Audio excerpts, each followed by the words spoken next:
রাধারানী ভগবান শ্রীকৃষ্ণের প্রেমময়ী আহ্লাদিনী রূপ শক্তি হচ্ছে রাধারানী। ভগবান শ্রীকৃষ্ণের বাম দিকে অবস্থান করে সর্বদা পূজিত হন রাধারানী। রাধারানী কি ভগবান শ্রীকৃষ্ণের প্রিয়সী, প্রেমিকা না পত্নী? ভগবান শ্রীকৃষ্ণ আর রাধারানীর মধ্যে কোনো ভেদ অন্তর নেই। স্বয়ং রাধারানী এবং স্বয়ং ভগবান শ্রীকৃষ্ণ একই অঙ্গের দুই রূপ। পুরাণে আছে, যখন ভগবান বিষ্ণু অমৃত বন্টনের জন্য মোহিনী রূপ ধারণ করেছিলেন, তখন সেই রূপ দেখে দেবতা থেকে দানব সকলেই মোহিত হয়ে গেছিলেন।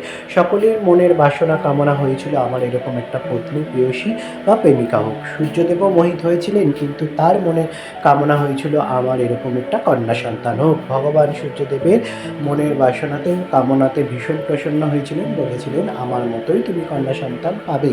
তখন সূর্যদেব বলেছিল আপনার মতন নয়, আপনাকেই পেতে চাই।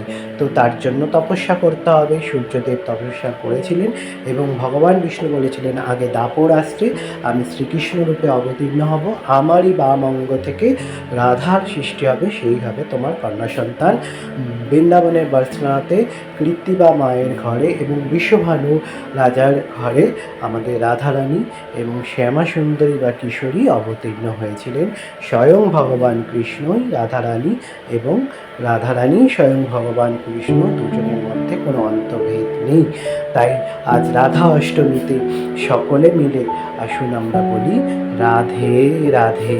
পরব্রহ্ম রাধারানীকে প্রণাম জানাই। তপ্ত কাঞ্চন গৌরাঙ্গে রাধে, বৃন্দাবনেশ্বরী বিশ্বভানুসুতা দেবী প্রণামী হরিপ্রিয়ে।